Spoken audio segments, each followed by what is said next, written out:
Yes, good afternoon, students. Welcome to SD Commerce Career Sector 10 Panchkula. This is CA Dheeraj here. And आज मैं आप लोगों के लिए माइक्रो इकोनॉमिक्स के कुछ नए कॉन्सेप्ट्स आपके साथ लेके आ रहा हूं. इन द लास्ट लेक्चर जो +1 का हमने स्टार्ट किया था इकोनॉमिक्स, सर उसमें जस्ट हमने एक टॉपिक समझा, एक इंट्रोडक्शन बेसिकली समझी कि इकोनॉमिक्स है क्या, इकोनॉमिक प्रॉब्लम क्या है एंड उस इकोनॉमिक प्रॉब्लम को कैसे सॉर्ट आउट किया जाए. वो डेफिनेशंस मैंने आपको बेसिकली प्रॉपर वे से करवाई थी. क्लियर. एंड आज उसी टॉपिक को नेक्स्ट आगे प्रॉपर वे से क्या करेंगे, कंटिन्यू करेंगे. एंड कोशिश रहेगी कि आज के लेक्चर के अंदर मैं आपको काफी सारा कंटेंट प्रोवाइड करके जाऊं, बिकॉज लास्ट 1-2 लेक्चर्स हमारे प्रॉपर वे से नहीं लग पाए. बट आपको आज के लेक्चर के अंदर आपको 2-3 नए कॉन्सेप्ट्स करवा के जाऊंगा.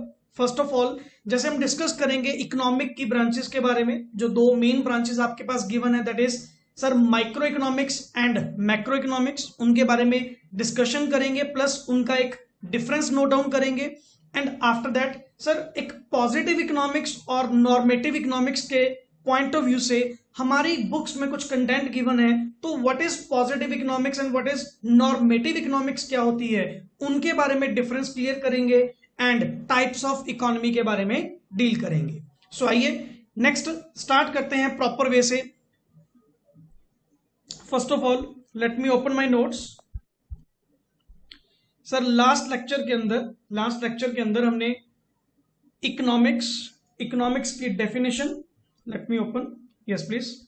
सर लास्ट क्लास के अंदर आपने हमें बहुत प्रॉपर वे से क्लियर करवाया. एक तो हमने सर सब्जेक्ट के बारे में इंट्रोडक्शन पढ़ी कि सिलेबस का हमारा +1 में पार्ट क्या है as per the CBSE curriculum. Clear. 40 marks के आपके पास माइक्रो है एंड 40 मार्क्स का स्टैट्स आपके पास है. हमने basically part A that is micro economics को हमने क्या किया, स्टार्ट किया. सर अभी तक माइक्रो इकोनॉमिक्स की डेफिनेशन हमने नहीं करी, उल्टा हमने क्या चीज समझी कि इकोनॉमिक्स का मतलब क्या है. Sir economics is basically a subject matter that deals with economic problems related to the human life. अब यहां पे आपने क्वेश्चन क्या पॉइंट आउट किया, sir what do you mean by economic problem, economic problem है क्या. तो यहां पे आपने 2 वर्ड्स इंट्रोड्यूस किए. Number 1 is sir, one is problem of choice, clear, and second is problem of allocation of resources. In simple words you can say that economic problem is basically problem of choice. Sir actually resources are scarce. हमारे जो resources हमारे हैं scars, that means limited. But हमारी human wants जो हैं वो क्या है, अनलिमिटेड. तो हम अपने उन लिमिटेड रिसोर्सेज के थ्रू अनलिमिटेड वांट्स को कैसे पूरा करें. क्लियर. जैसे मैंने अलग अलग व्यू पॉइंट से आपको क्लियर किया, from the consumer point of view, from the producer point of view and from the government point of view. Sir देखो हर पर्सन के लिए रिसोर्सेज अलग अलग है.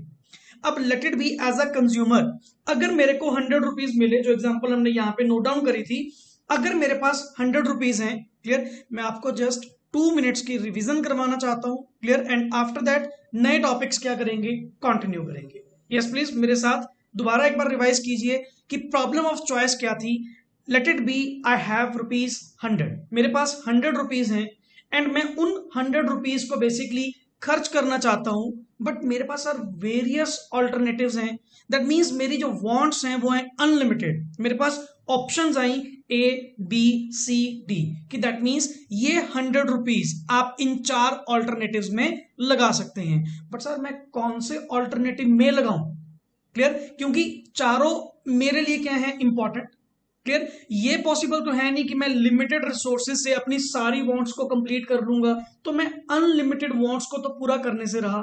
तो मैं इस लिमिटेड रिसोर्सेज को, जो मेरे पास स्कार्स रिसोर्सेज हैं, सर इसकी मैं बेस्ट यूटिलाइजेशन कैसे करूं.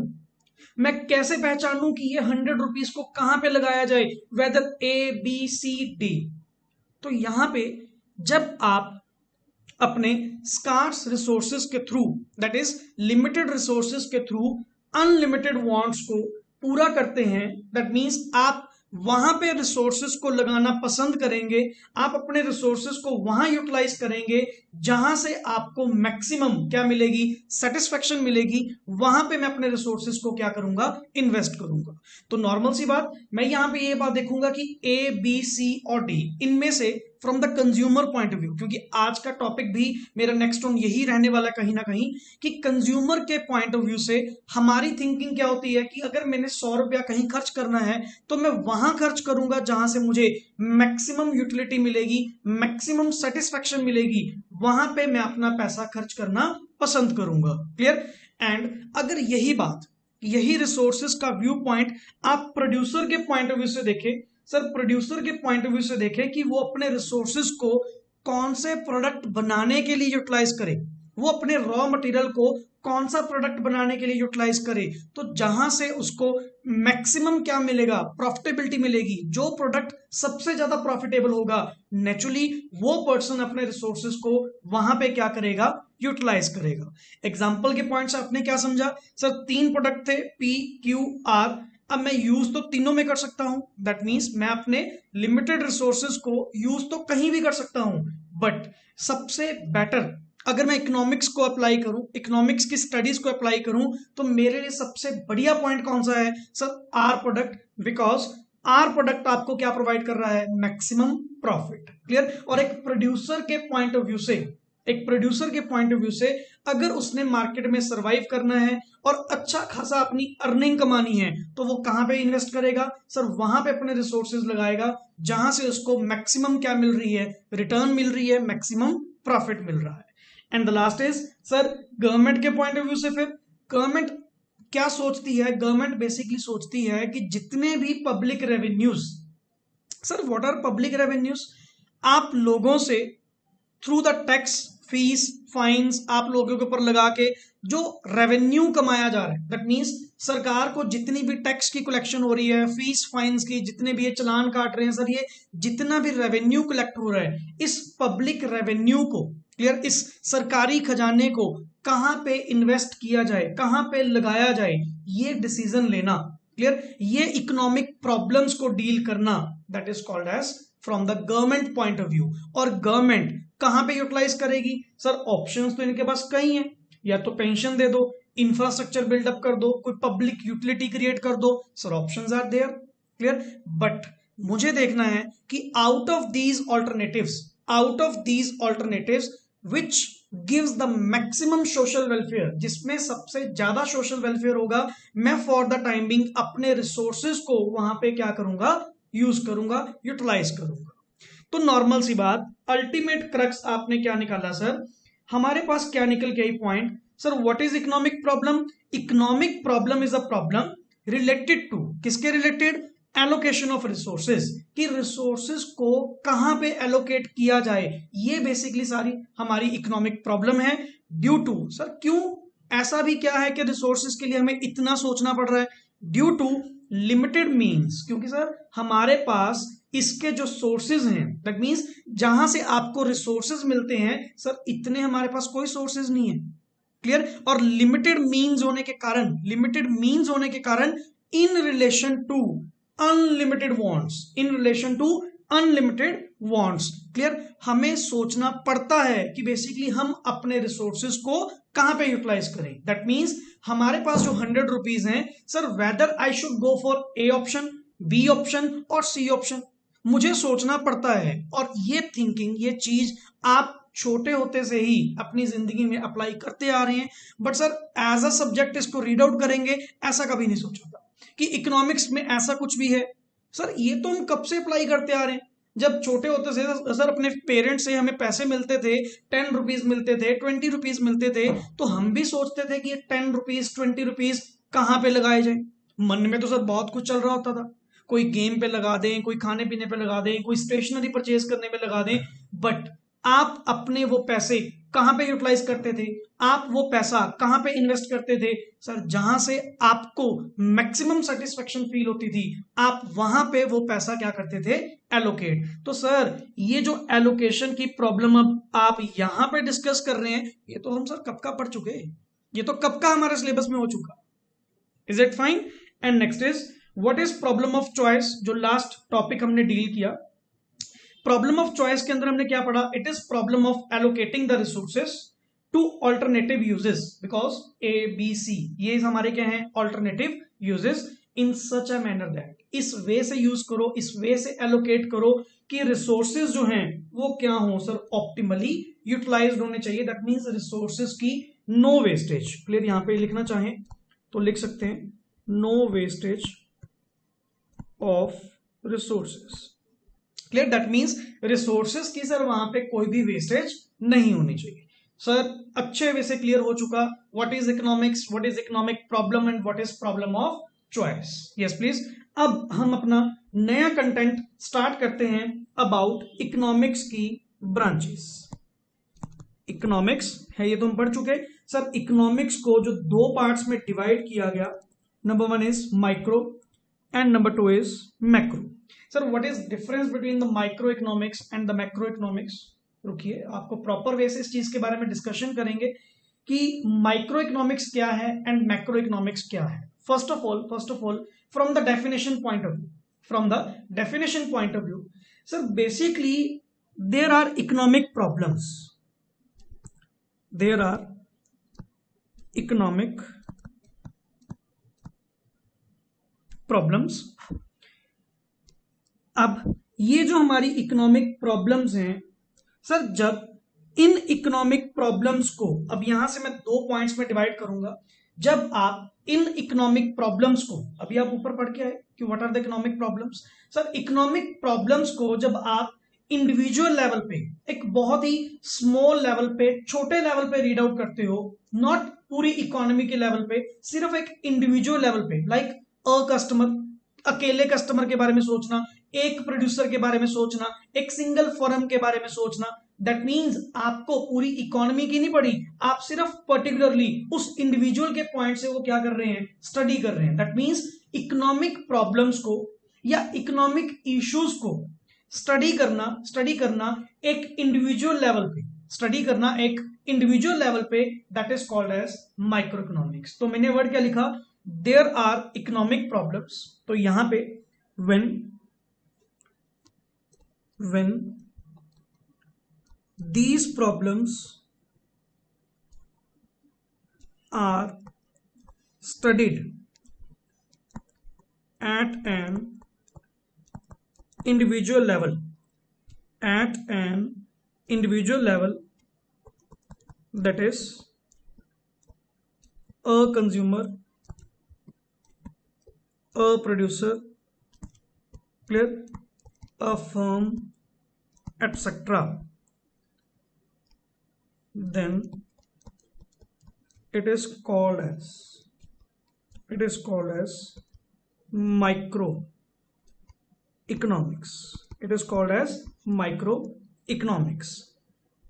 Micro means small. That means यहां पे मैंने आपको जो एक डेफिनेशन बोल सकते हैं या एक मीनिंग हमने जो क्लियर किया कि what do you mean by micro economics. Sir micro economics means जब आप इकोनॉमिक प्रॉब्लम्स को, इकोनॉमिक इश्यूज को, क्लियर, एक बहुत ही छोटे लेवल पे, स्मॉल लेवल पे, इंडिविजुअल लेवल पे कंसीडर करते हैं, इंडिविजुअल लेवल पे स्टडी करते हैं, that is called as micro economics. In normal sense also, अगर हम वर्ड अकेला माइक्रो भी पढ़े, sir micro means small, clear. And at the opposite side आप क्या लिखेंगे, when these problems, clear, are studied at the level of economy as a whole is known as macroeconomics. And basically sir macro का मतलब ही क्या होता है, large, clear. Actually ये एक ग्रीक वर्ड था मैक्रोस, जहां से ये वर्ड ओरिजिनेट हुआ, एक ग्रीक वर्ड था, that is macros, clear, which means क्या था, लार्ज। तो बेसिकली यहां से ये वर्ड क्या किया गया, ओरिजिनेट किया गया that is a Greek word macros which means large. तो फर्स्ट ऑफ ऑल हमने एक पॉइंट ऑफ व्यू क्लियर किया कि सर हमने फर्स्ट ऑफ ऑल इकोनॉमिक्स को दो पार्ट्स में डिवाइड किया. Number one is micro economics and number two is macro economics. Micro economics is that branch which studies the economic problems. मैं properly थोड़ी bookish language यहां पे बोल रहा हूं कि basically sir it is that branch, micro के बारे में, it is that branch which studies और deals with the economic problems at an individual level or at a small level, that is called as a consumer, a producer, a firm. Then you are basically under the microeconomics. तो आप basically sir micro economics के साथ क्या कर रहे हैं, deal कर रहे हैं. एंड जब आप उन्हीं इकोनॉमिक प्रॉब्लम्स को, उन्हीं इकोनॉमिक इश्यूज को एक इकोनॉमी के लेवल पे, दैट मीन्स आप अपने लेवल पे नहीं सोच रहे कि इतने से प्राइस इंक्रीज होने से आपकी डिमांड पे, आपकी सप्लाई पे, आपकी नहीं सर, प्राइस के चेंज होने से ऑल ओवर इकोनॉमी में क्या फर्क पड़ा. दैट मींस आप इकोनॉमिक प्रॉब्लम्स को डील कर रहे हैं, बट कौन से लेवल पे sir, all over economy level पे. उसका इंपैक्ट मैं सिर्फ अपने ऊपर नहीं, उसका इंपैक्ट मैं ऑल ओवर इकोनॉमी लेवल पे अगर काउंट कर रहा हूं तो that is called as macro economics. And words जो यूज किए भी गए, माइक्रो, मैक्रो, सर ये अपने आप में ही एक मीनिंग क्लियर कर रहे हैं. Micro means small level, that means +1 के अंदर हमें सर इतने कोई हार्श कॉन्सेप्ट नहीं देखने, मुझे इकोनॉमी लेवल से नहीं सोचना, मुझे सिर्फ और सिर्फ एक स्मॉल लेवल पे, नॉर्मल इंडिविजुअल लेवल पे ही क्या करना है, इकोनॉमिक प्रॉब्लम्स को डील करना है. ठीक है सर, आपने बता दिया, काम थोड़ा सा आसान लगने लग गया और वैसे भी है भी आसान. Is that fine? अभी तक सर हमने डेफिनेशन तो क्लियर की, दोनों के बीच में डिफरेंस भी हल्का हल्का सा दिखा कि अगर आप एक स्मॉल लेवल पे इकोनॉमिक प्रॉब्लम्स को डील कर रहे हैं that is called as micro economics, and अगर आप उन्हीं इकोनॉमिक प्रॉब्लम्स को, उनका impact all over the economy level पे कंसीडर कर रहे हैं तो that is called as macro level. Is that fine? Okay sir, इसका क्यों ना हम एक प्रॉपर डिफरेंस ही क्रिएट कर लें कि और इसके अंदर क्या क्या डिफरेंसेस हैं जो हमने क्या करने हैं, काउंट करने हैं. तो यहां पे मैं आपको जो डिफरेंस है, ये यहां तक आप प्लीज नोट डाउन करते रहिए. जितने भी मैं लेक्चर्स आपको प्रोवाइड करूंगा, ऐसा नहीं है कि आप इसको इग्नोर करेंगे कि सर आफ्टर द लॉकडाउन में भी शायद ये सारा फेस टू फेस दोबारा होगा. तो प्लीज जो जो कंटेंट हम क्लास के अंदर करते जा रहे हैं, इनके प्रॉपर नोट्स आप बनाते जाइए, एंड जो भी इसमें एडिशन करवानी होगी मैं वो फेस टू फेस आपको बाद में करवा दूंगा. बट फॉर द टाइमिंग जो जो चीज हम यहाँ पे लिख रहे हैं that is sir final touch, तो आप अपनी ओर से उसको कंप्लीट करते रहिए. Is that fine? Clear? Yes please, इसको थोड़ा सा फटाफट कंप्लीट कीजिए. आफ्टर दैट मैं आपको micro economics and macro economics के अंदर पहले तो डिफरेंस क्लियर करें एंड आफ्टर दैट उसके स्कोप के बारे में डिस्कस करेंगे. Yes please, do it fast, do it fast, because next content तो मेरे पास बना पड़े. I have to just open it.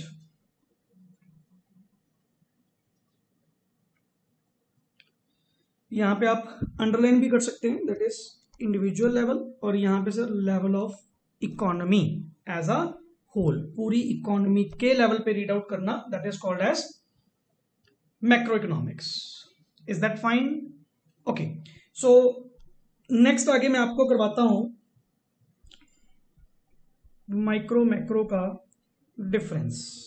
Sir micro macro ये सर आप कहां ले जा चुके, हम बच्चा जा चुके +2 में, बिकॉज यही सारा सेम टॉपिक दोबारा आपके पास कहाँ रिपीट होएगा सर, +2 के अंदर.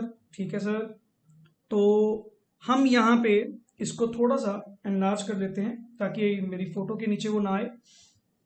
First of all sir, first of all ये टॉपिक जो मैं साथ साथ आपको बोल रहा हूं, आप इसको प्लीज कॉपी पे नोट डाउन करते रहिए. क्लियर? ये अपने आप में एक फाइनल नोट्स हैं. क्लियर? एंड जो भी एडिशन होगी मैं आपको टाइम टू टाइम वो पेपर पॉइंट ऑफ व्यू से करवाता जाऊंगा. Is that fine?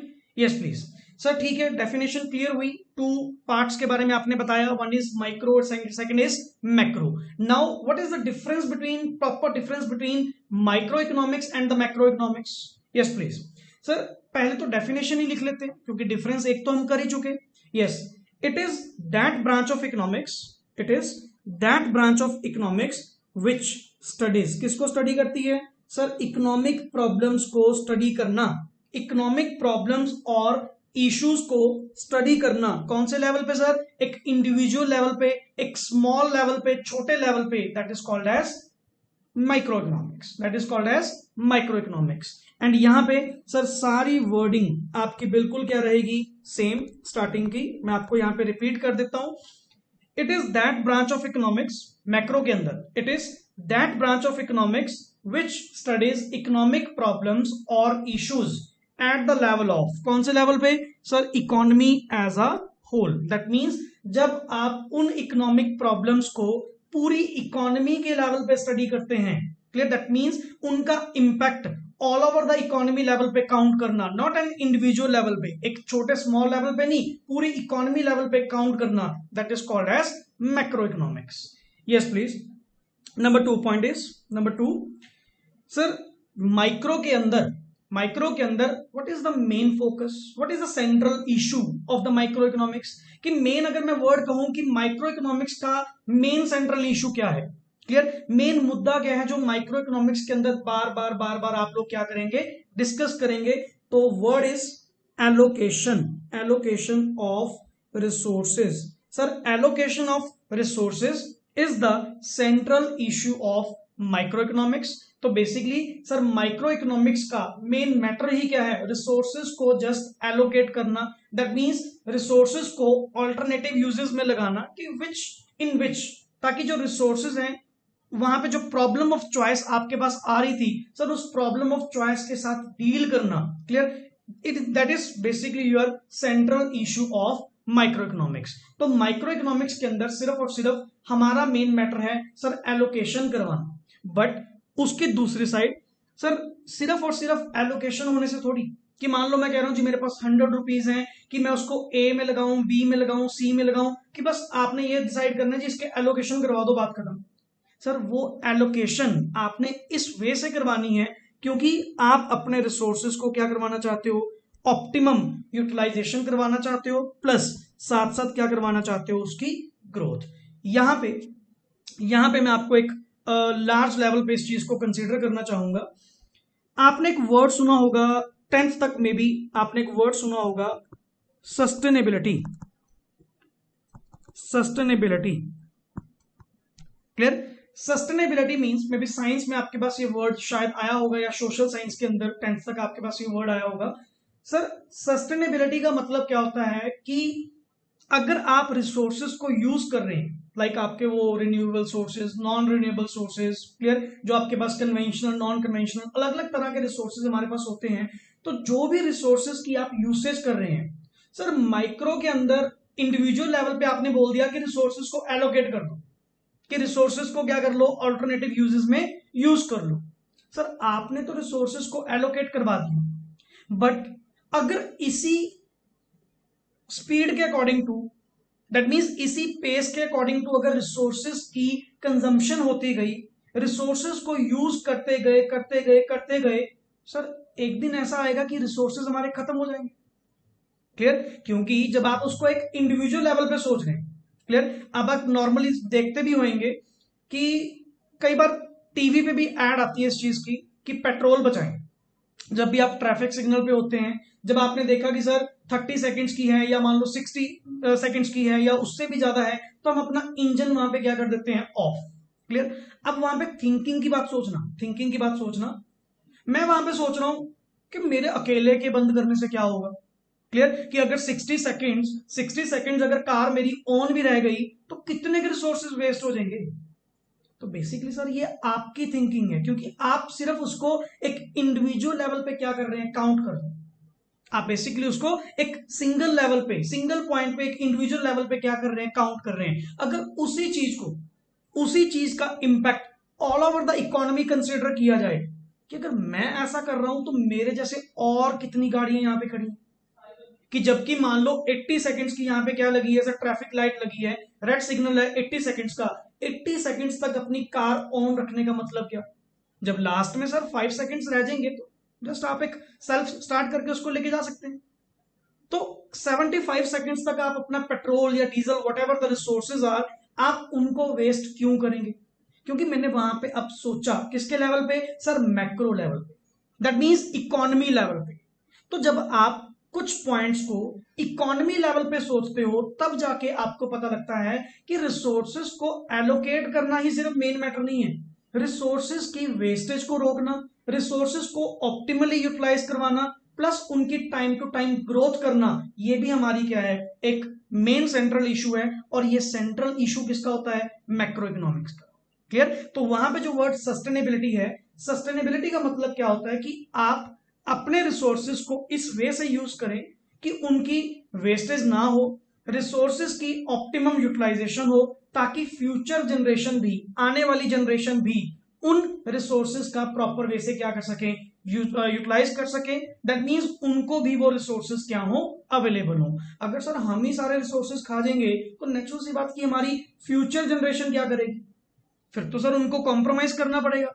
तो basically sir without compromising, clear, without compromising with the future needs, resources को यूज करना, that is central issue of the macro economics. Clear? आपने तो sir बड़े आसानी से कह दिया था कि माइक्रो के अंदर रिसोर्सेज को यूज करो, अकेला यूज नहीं करना, रिसोर्सेज को ऑप्टिमली यूटिलाइज करना, प्लस उनकी टाइम टू टाइम ग्रोथ करना, that is also important, that is also important. And next is एक बहुत अच्छा point sir, third point is that what is logical eight micro level. Clear? यहां पे लिखना चाहो आप लिख सकते हो word, what is logical eight micro level may not be logical at the macro level, may not be logical at the macro level। ऐसे ही same चीज सर यहाँ पे वाइस वर्सा क्यों लिखा, तो यहाँ पे आप रिवर्स करके लिख सकते हैं, what is logical at macro level, what is logical at macro level may not be logical at the micro level. यहां पे मैं एग्जांपल आपको देना चाहूंगा, ये भी ऑलरेडी सर मेरी बनाई हुई है। यहां पे एग्जांपल हम देना चाहेंगे सर सेविंग्स की। क्लियर? मैं दोबारा लिख देता हूं, यहां पे मैं यहां पे एग्जांपल देना चाहूंगा सर सेविंग्स की। क्लियर? एंड इस कॉन्सेप्ट को, जिस टॉपिक के बारे में आप रीड कर रहे हैं, जिस पॉइंट के बारे में बेसिकली रीड कर रहे हैं, थर्ड पॉइंट, उसका नाम है माइक्रो मैक्रो पैराडॉक्स। ये वहां पे अगर लिखना चाहो आप साइड पे लिख सकते हो। जो टॉपिक हम डिस्कस कर रहे हैं, दैट मींस डिफरेंस का थर्ड पॉइंट जो हम डिस्कस कर रहे हैं, what is logical at the micro level may not be logical at the macro level, and vice versa, what is logical at the macro level may not be logical at the micro level. मैं आपको एक हल्की से example provide करूंगा, like savings. अब savings करना क्या अपने आप में अच्छी बात है या एक बुरी बात है? That means is saving a virtue और वाइस, दैट मीन्स ये एक अपने आप में अच्छा गुण है सेविंग करना, या अपने आप में एक बुराई है? तो सर बेसिकली मैं यहां पे आपको कहना चाहूंगा, सेविंग्स करना अच्छी बात है अगर इसको सोचा जाए किस पॉइंट पे, इंडिविजुअल लेवल पे। अगर इसको सोचा जाए इंडिविजुअल लेवल पे, एक अपने छोटे लेवल पे, फिर तो सर बहुत अच्छी बात है। बिकॉज सेविंग्स करने से आप भी देखते होंगे, आपके पेरेंट्स आपको प्रमोट करते होंगे कि बेटा जितना भी आपको खर्चा मिलता है, पॉकेट मनी मिलती है, उसमें से कुछ ना कुछ अमाउंट आप थोड़ी बहुत सेव किया करो, ताकि फ्यूचर में वो बेसिकली आपके काम आए। That means you are adding to your future prosperity, कि आप अपनी फ्यूचर प्रोस्पेरिटी को क्या कर रहे हैं, एक बेटर बनाने के लिए सेविंग्स कर रहे हैं। बट सर वो हमने जो थिंकिंग ली, वो ली सिर्फ एक स्मॉल लेवल पे, दैट मीन्स एक इंडिविजुअल लेवल पे। ऐसे ही सर सेविंग करना इंडिविजुअल लेवल पे अगर अच्छी बात है, बट अगर सर इकोनॉमी के लेवल पे, दैट मीन्स मैक्रो लेवल पे इस बात को अगर सोचा जाए, अगर हर पर्सन सेविंग करने लग गया तो सर ये इकोनॉमी चलेगी कैसे? एक्चुअली आप ये चीज तो नोट डाउन करते हैं कि हमारा एक सर्कुलर फ्लो ऑफ इनकम है। क्लियर? आपके द्वारा दिया गया पैसा मेरी इनकम, एंड उस इनकम को नेक्स्ट आगे मैं खर्च करूंगा अपनी डिमांड्स को पूरा करने के लिए, अपनी नीड्स को पूरा करने के लिए। दैट मीन्स आगे मेरा खर्च किया हुआ पैसा किसी की इनकम, फिर वो नेक्स्ट आगे पर्सन अपनी डिमांड्स को पूरा करने के लिए नेक्स्ट आगे पैसा क्या करेगा, खर्च करेगा। सर ये तो नहीं है कि मैं पैसा खुद बना रहा हूं, मेरे पास पैसा कहीं से आ रहा है एंड वो पैसा नेक्स्ट आगे जा रहा है, किस पर्पस के लिए, अपनी डिमांड्स को पूरा करने के लिए। बट सर अगर आपसे जो पैसा आया, आपसे जो मैंने इनकम अर्न करी, वो नेक्स्ट ऑन सेक्टर को मैंने पास नहीं करी, नेक्स्ट ऑन आगे मैंने खर्च नहीं करी बिकॉज मैंने करना क्या स्टार्ट कर दिया, सेविंग्स करनी स्टार्ट कर दी। तो अगर वहां पे मैंने सेविंग्स करनी स्टार्ट कर दी तो सर ऐसे अगर अकेला पर्सन अगर कर रहा है तो बहुत अच्छी बात है, बिकॉज वो अपनी फ्यूचर प्रोस्पेरिटी को क्या कर रहा है, इंक्रीज कर रहा है, अच्छा बना रहा है। सर बहुत अच्छी बात है, क्योंकि हर पर्सन कहता है जी सेविंग करनी चाहिए। बट अगर इकोनॉमी लेवल पे सोचा जाए, अगर हर पर्सन सेविंग करने लग गया तो ये इकोनॉमी चलेगी कैसे?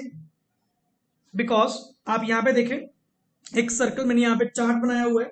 सर जितनी ज्यादा सेविंग्स होंगी, जितनी ज्यादा सेविंग्स होंगी उतना एक्सपेंडिचर कम होगा, उतना एक्सपेंडिचर कम होगा। ये चीज भी आप अपना एग्जांपल के तौर पे बना सकते हैं कि जो थर्ड पॉइंट हमने लिखा है उसके नीचे आप अलग से पेज पे लिख सकते हैं कि माइक्रो मैक्रो पैराडॉक्स मतलब, सर वो तो लिख लिया, what is logical at the macro level में not be logical at the micro और वाइस वर्सा, वो तो पता लग गया कि इसका मतलब क्या है। But with the help of example कैसे? फॉर एग्जांपल सेविंग्स सबसे अच्छी एग्जांपल है। जितनी सेविंग्स आप ज्यादा करेंगे सर उतना एक्सपेंडिचर कम होगा, एंड जितना एक्सपेंडिचर कम होगा उतनी aggregate demand, aggregate demand means sir economy level पे demand, clear, demand of goods and services at the economy level, all over economy level पे जो डिमांड होती है वो क्या हो जाएगी सर, कम। अगर डिमांड कम होगी तो सर इन्वेस्टमेंट भी कोई नहीं करेगा। अब मेरे जैसा पर्सन एज अ बिजनेसमैन, अगर मार्केट में डिमांड ही नहीं है, लोग पैसा खर्च करने को तैयार नहीं है, तो मैं किस बात का नया प्लांट लगाऊंगा? मैं क्यों वहां पे नई फैक्ट्री लगाऊंगा, नई इन्वेस्टमेंट करूंगा? मैं करूंगा ही नहीं। क्यों? सर मार्केट में डिमांड ही नहीं है। एंड अगर इन्वेस्टमेंट नहीं होगी तो नेक्स्ट आगे प्रोडक्शन भी नहीं होगी। सर प्रोडक्शन करके भी क्या करेंगे? क्यों? अब डिमांड डे बाय डे जितनी कम होती जा रही है, सर मैं नया नया नेक्स्ट आगे मैन्युफैक्चर करके करूंगा क्या, प्रोडक्शन करके करूंगा क्या? जो पहले सामान बना पड़ा है वो तो बिक नहीं रहा, सर उसकी तो सेल नहीं हो रही अभी, मैं नई प्रोडक्शन करके करूंगा क्या? एंड अच्छा अगर प्रोडक्शन नहीं होगी तो इंप्लॉयमेंट भी कम होगी। अब आज की सिचुएशन आप समझ सकते हैं, सर लॉकडाउन की सिचुएशन है, लॉकडाउन में मोस्ट ऑफ द फैक्ट्रीज क्या है सर, बंद है। फैक्ट्रीज बंद होने का मतलब प्रोडक्शन बंद होना, प्रोडक्शन बंद होने का मतलब सर फिर इंप्लॉयज वहां पे क्या करेंगे, इंप्लॉयमेंट तो भी क्या होगी, कम होगी। और जितनी इंप्लॉयमेंट कम होगी हमारी इकोनॉमी किस में जाएगी, डिप्रेशन की स्टेज में जाएगी, सर मंदी छा जाएगी बिल्कुल ही, जो आज के टाइम में हुई पड़ी है। लॉकडाउन की सिचुएशन में आप नोट डाउन कर ही रहे हैं कि ठीक है हमारी सेफ्टी के लिए सब कुछ हो रहा है, सब कुछ हमारी सेफ्टी के लिए हो रहा है और बहुत बढ़िया स्टेप्स लिए गए लॉकडाउन के लिए। बट सर प्रोवाइडेड अगर हम इसको इकोनॉमिकल पॉइंट ऑफ व्यू से देखें, इकोनॉमिक्स के पॉइंट ऑफ व्यू से देखें, अर्थव्यवस्था के हिसाब से देखें, तो हमारी इकोनॉमी को डेली डेली कितने हजार करोड़ों का नुकसान हो रहा है सर, इसको आप अकाउंट ही नहीं कर रहे, क्लियर। तो वहां पे जितना ये लॉकडाउन रहेगा प्रोडक्शन बंद रहेगी, प्रोडक्शन बंद रहेगी तो नेचुरली इंप्लॉयमेंट कम होगी, एंड इंप्लॉयमेंट कम होने का मतलब अल्टीमेट डिप्रेशन। सर वर्ड कहां से चला, एक सेविंग से चला और पहुंचे कहां पे, डिप्रेशन पे। That is called as macroeconomics, that is called as macroeconomics. That means आप उसका इंपैक्ट एक स्मॉल लेवल पे ना कंसीडर करें, आप उसका इंपैक्ट इकोनॉमी लेवल पे लेके जाओ।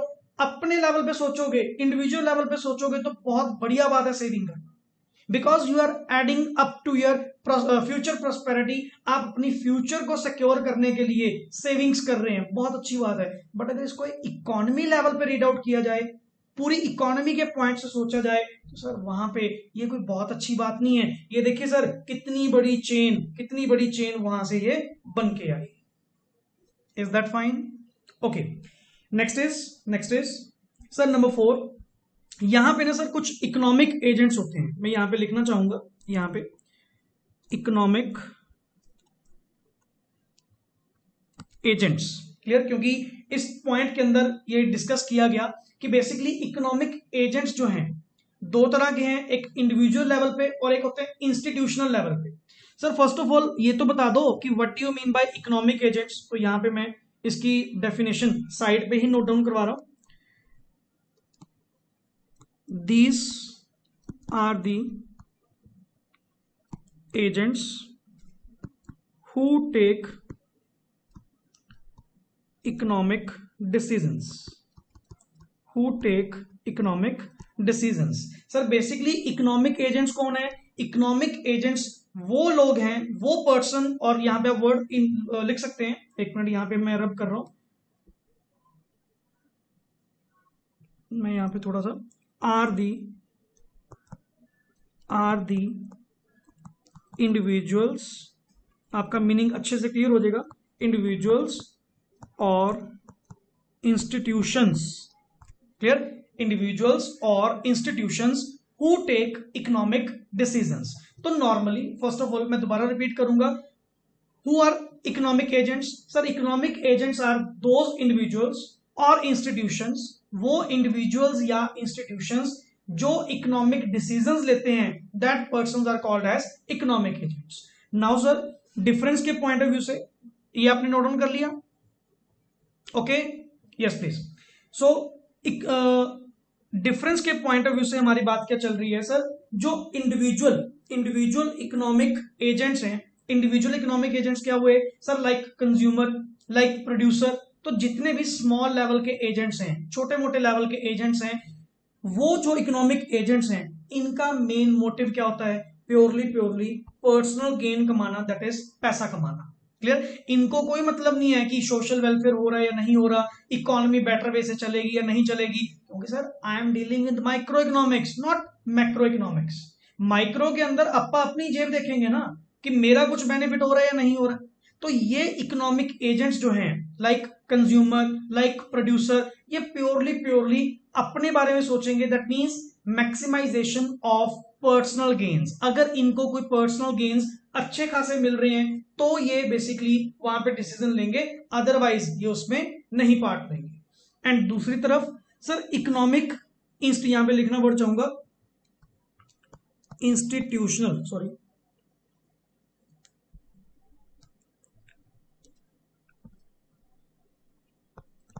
Institutional economic agents like RBI, SEBI, try.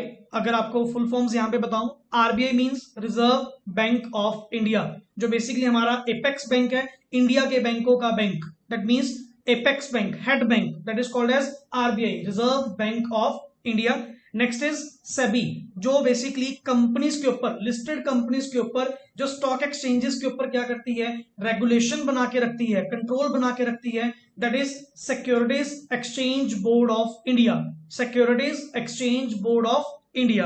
And the last is try, may be ये तो आपको पता होगा सर, जिसके कारण आपके ये नेटवर्क चल रहे हैं, जिसके कारण ये आप हेलो फोन कर रहे हैं, क्लियर, या नेट यूज कर रहे हैं, that is telecom regulatory authority of India. Clear? ये जो इकोनॉमिक एजेंट्स हैं, इनका मोटिव पर्सनल गेन नहीं है, इनका मोटिव पैसा कमाना नहीं है, इनका मोटिव वहां पे क्या है? सोशल वेलफेयर करना। इनका मोटिव वहां पे क्या है? सोशल वेलफेयर करना।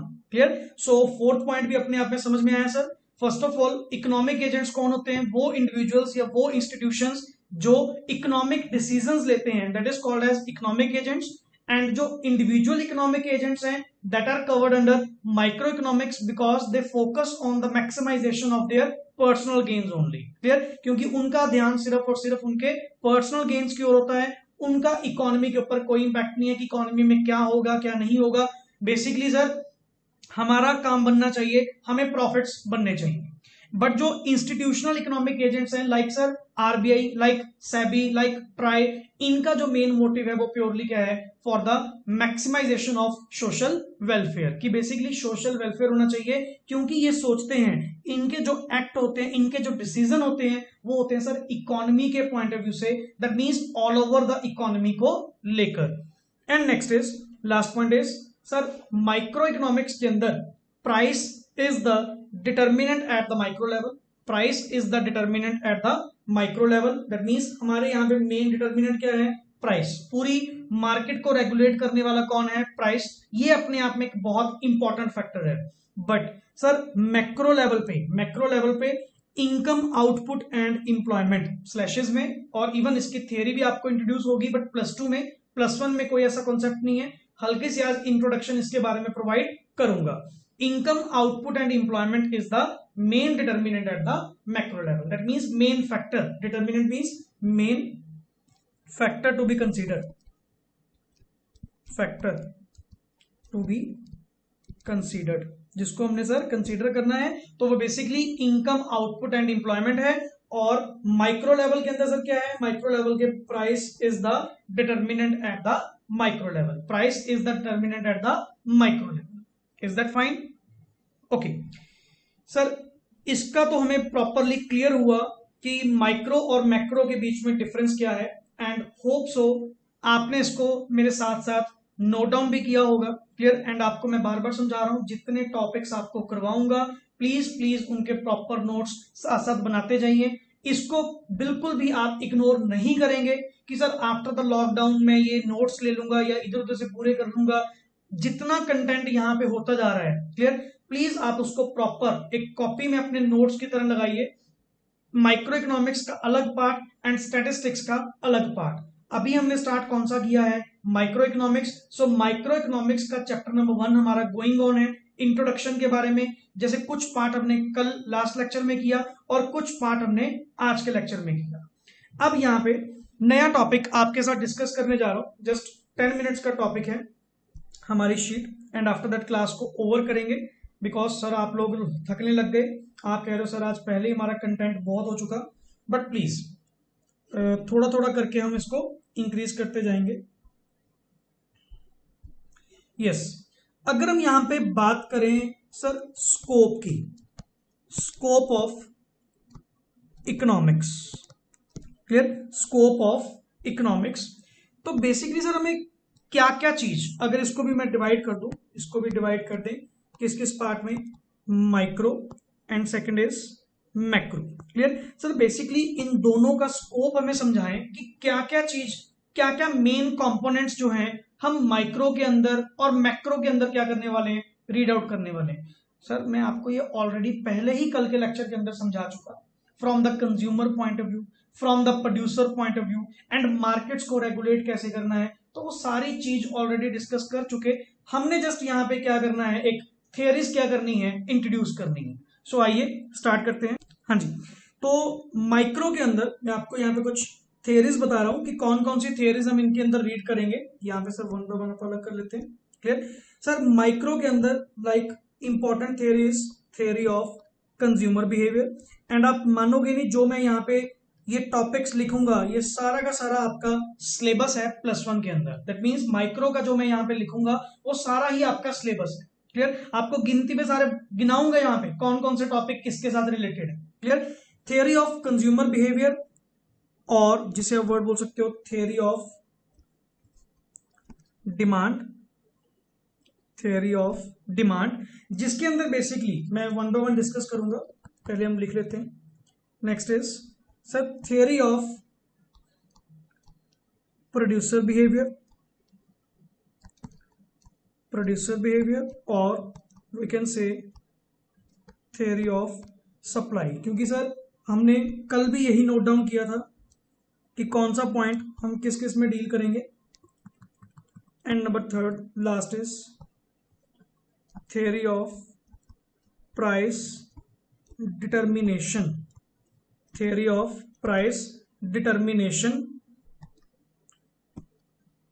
थ्रू सप्लाई डिमांड फोर्सेस, और इसको वर्ड बोलते हैं market forces also. Clear. Supply demand को वर्ड क्या बोलते हैं, मार्केट फोर्सेस ऑल्सो. सर अब अगर मैं कहूं ये माइक्रो इकोनॉमिक्स के अंदर जो मैंने 3 पॉइंट्स लिखे, ये 3 के 3 पॉइंट्स आपके सिलेबस का ही पार्ट है. क्लियर. फर्स्ट ऑफ ऑल अगर आप यहाँ पे देखो इंट्रोडक्शन, अगर हम इंडेक्स यहाँ पे खोले, सर इंडेक्स अपना ओपन कर सकते हैं आप लोग. इंडेक्स अगर आप अपनी बुक का ओपन करें, अगर आपके पास है, तो फर्स्ट टॉपिक तो सर हम डील कर ही रहे हैं, फर्स्ट सेकंड टॉपिक तो हम डील कर ही रहे हैं. चैप्टर नंबर 3 और 4 जिनका नाम है consumer equilibrium. Clear. That means consumer के बिहेवियर के बारे में स्टडी करना, कंज्यूमर, एक सिंगल कंज्यूमर की स्टडी करना कि वो कब इक्विलिब्रियम की सिचुएशन में होगा, कब उसको मैक्सिमम सेटिस्फेक्शन फील होगी, और वो कितनी गुड्स की डिमांड करेगा. That is basically theory of consumer behaviour और थियरी ऑफ डिमांड, कि वो कितने प्राइस पे कितनी गुड्स परचेज करने को तैयार है. और एक बात नोट डाउन करना, कंज्यूमर क्या करेगा, डिमांड ही करेगा. बिकॉज कंज्यूमर क्या है, जो कंज्यूम करने को रेडी है. तभी आप उसको वर्ड के बोलते हैं, कंज्यूमर बोलते हैं ना, कि सर आप अपने रिसोर्सेज को यूज करके, एक्सपेंडिचर करके, खर्च करके कोई चीज कंज्यूम करना चाहते हैं. That's why you are a consumer. तो आपके बिहेवियर को स्टडी करना कि when you are in equilibrium, that means आप कब इक्विलिब्रियम की स्टेज में होंगे एंड किस प्राइस पे कितनी कितनी आप डिमांड करेंगे, वो चीज कहां पे स्टडी करने को मिलेगी सर, माइक्रो के अंदर। एंड सेकंड पॉइंट, कंज्यूमर तो हो गया सर, कंज्यूमर हो गया, कंज्यूमर का इक्विलिब्रियम हो गया, थियरी ऑफ डिमांड होगी and price elasticity of demand भी हो गया। दैट मीन्स जो आपका topic number third, fourth, fifth, six, पहले 4 चैप्टर तो सर इसके अंदर कवर्ड है सर। फर्स्ट 2 टॉपिक्स आपने टेक ओवर कर लिए एंड आफ्टर दैट ये वाला कॉन्सेप्ट शुरू होएगा, consumer behaviour and theory of demand, and after that theory of producer behaviour. और एक प्रोड्यूसर क्या करेगा, नेचुरली सर गुड्स की सप्लाई करेगा। प्रोड्यूसर मींस मैं गुड्स बनाने वाला पर्सन हूं और मैं गुड्स की डिमांड थोड़ी करूंगा, मैं गुड्स की क्या करूंगा, सप्लाई करूंगा, मैं बेचने को तैयार हूं। एज अ प्रोड्यूसर मैं गुड्स की सप्लाई करूंगा, तो मैं किस प्राइस पे एंड कब तक गुड्स की सप्लाई करूंगा या सर्विसेज की सप्लाई करूंगा, that is called as theory of producer behaviour, और we can say that theory of supply. तो ये सारी पिक्टोरियल, दैट मीन्स ये प्रेजेंटेशन, क्लियर, ये चीज आपको कहां से क्लियर होगी, ये सर माइक्रो के अंदर क्लियर होगी, क्योंकि you are talking about a single consumer और अ सिंगल प्रोड्यूसर। आपने अभी तक इकोनॉमी लेवल पे बात नहीं करी, you are talking about a single consumer, कि that means at this price a single consumer will buy that item, clear, and how much item, by the single consumer word बोल रहे हैं individual level पे। And the same thing is sir price को determine करना, अभी तो पढ़ा क्या है सर आप कि price is the main determinant under the micro level, वही तो पॉइंट आया कि आप अपनी गुड्स का क्या प्राइस फिक्स करेंगे, that means with the help of market forces. Market forces कौन सी है सर, प्योरली डिमांड सप्लाई, कि सर एक प्राइस पे कितनी डिमांड है और उस प्राइस पे कितनी सप्लाई है, तो उसको इक्विलिब्रियम के थ्रू, मार्केट इक्विलिब्रियम के थ्रू प्राइस को डिटरमिन करना, वो चीज भी आपको कहां पे मिलेगी सर, माइक्रो के अंदर। तो मतलब ये जो आप 3 थियरीज यहां पे देख रहे हैं, ये सारा आपका सिलेबस ही है, क्लियर। अगर आप अपना इंडेक्स ओपन करके देखें तो ये सारे आपके टॉपिक्स ही हैं 1 by 1। एंड आफ्टर दैट फिर सर मैक्रो के अंदर, चलो हालांकि हमने पढ़ना नहीं है बट फिर भी सर मैक्रो के अंदर हम क्या रीड आउट करने वाले, ऐसा क्या है सर मैक्रो के अंदर, मैक्रो के अंदर आप रीड आउट करने वाले हैं number 1 is theory of equilibrium in the economy,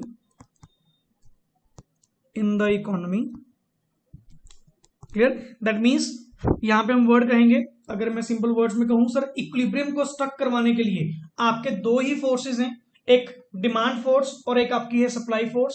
हाँ बट सर वो इंडिविजुअल लेवल पे वर्ड क्या चलता है, माइक्रो लेवल पे वर्ड क्या चलता है, डिमांड और सप्लाई, और मैक्रो लेवल पे, इकोनॉमी लेवल पे वर्ड क्या चलता है, एग्रीगेट डिमांड, एडी और AS. That means aggregate demand और aggregate supply, that means demand और सप्लाई को इकोनॉमी लेवल पे कैलकुलेट करना, that is called as aggregate demand और एग्रीगेट सप्लाई। सर कर तो आप पहले भी वही रहे थे, माइक्रो के अंदर भी वही कर रहे थे, बट वो कर रहे थे एक इंडिविजुअल लेवल पे।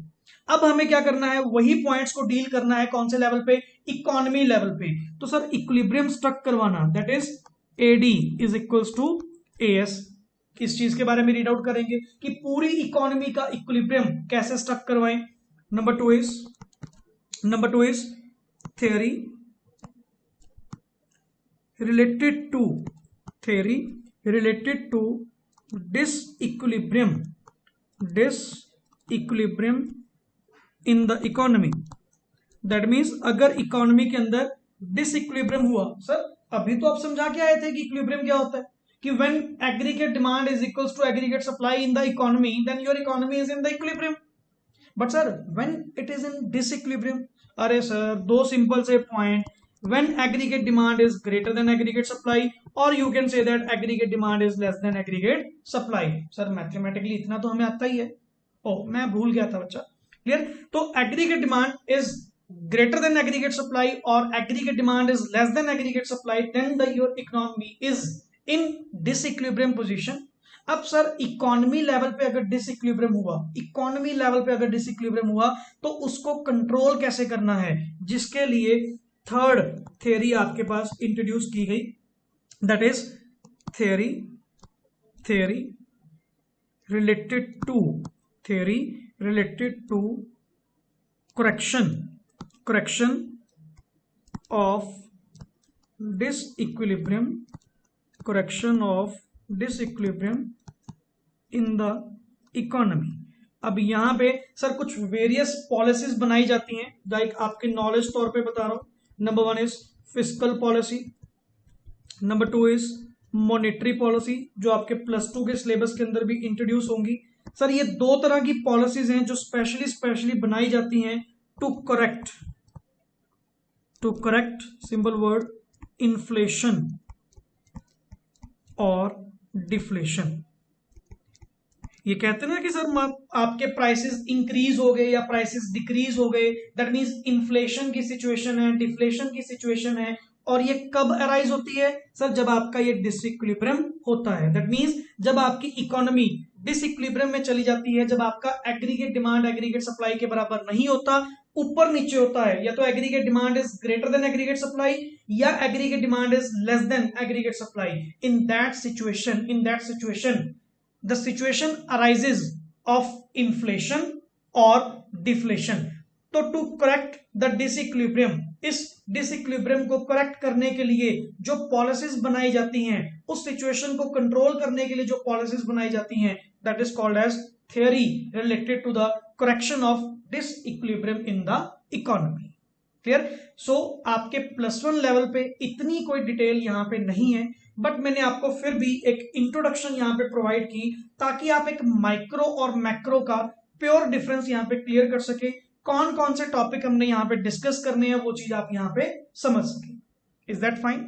आज की क्लास पहले ही हमारी बहुत लेंथी हो चुकी है। Thanks for the cooperation. Clear? And ऐसे ही नेक्स्ट लेक्चर्स आपको रेगुलर वे से प्रोवाइड करता रहूंगा। एंड प्लीज इनके प्रॉपर नोट्स बनाते जाइए। क्लियर? इनके जितने नोट्स हैं आप प्रॉपर वे से बनाते जाएं, जो भी एडिशन करवानी होगी मैं आपको वो करवाता रहूंगा। क्लियर? एंड अगर आपने हमारा चैनल सब्सक्राइब नहीं किया तो प्लीज चैनल सब्सक्राइब कीजिए एंड बेल आइकन प्रेस कीजिए। Clear? And stay tuned with me for the more lectures. Okay, thanks a lot.